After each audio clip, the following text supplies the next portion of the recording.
Hello everyone.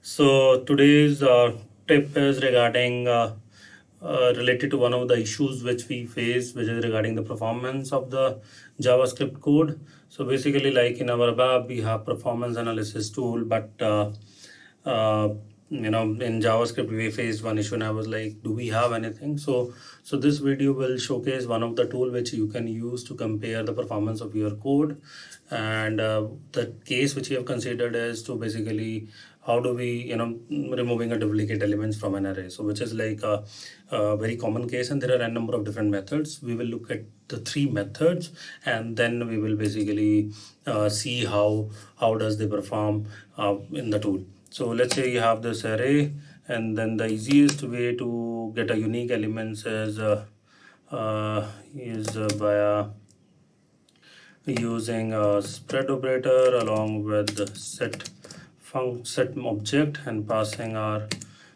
array to it.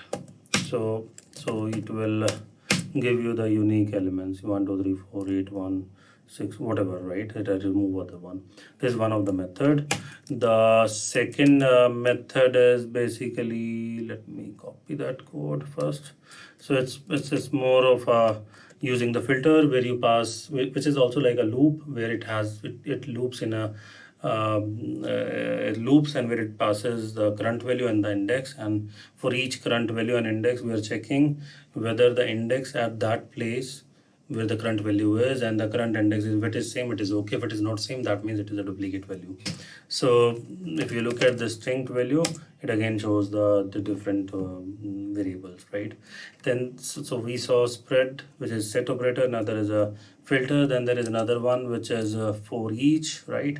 Don't worry about this, I'll tell you what it is. Okay, so we have uh, so I will say we'll have for each, which is also like uh, a loop which loops through the each value in the array, and this is a current one. It contains the value, and I am comparing if this value already exists in the distinct value array, that means it is a duplicate. If it doesn't exist, then it is okay. So now if we see distinct value, it also has 9.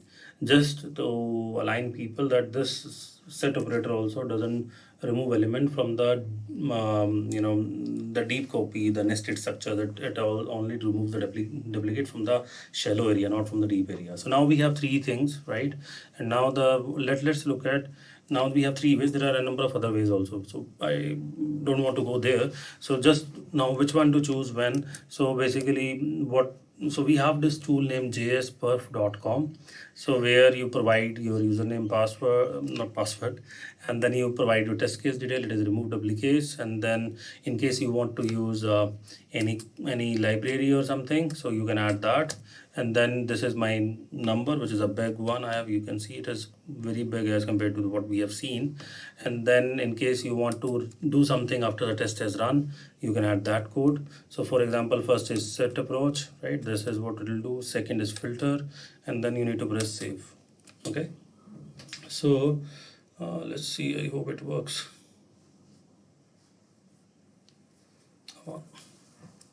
Yeah. So this is our input, these are our test cases, and let's run these tests. Please note that this is not something which is like, it depends, the results depends on various different criterias, but it will give you an idea because it depends on what input it is there, how much server of that processing abilities are available at that time. So but it will give you a high level idea which code is performing better. For example, in this case we see this is slower still, but these two are still better. So I hope you learn something, and I'll try to share whenever and as soon as we get it. And make sure you join us in our JavaScript for a BAP beginner series starting this Thursday. Thank you. Stay safe and keep learning, keep sharing.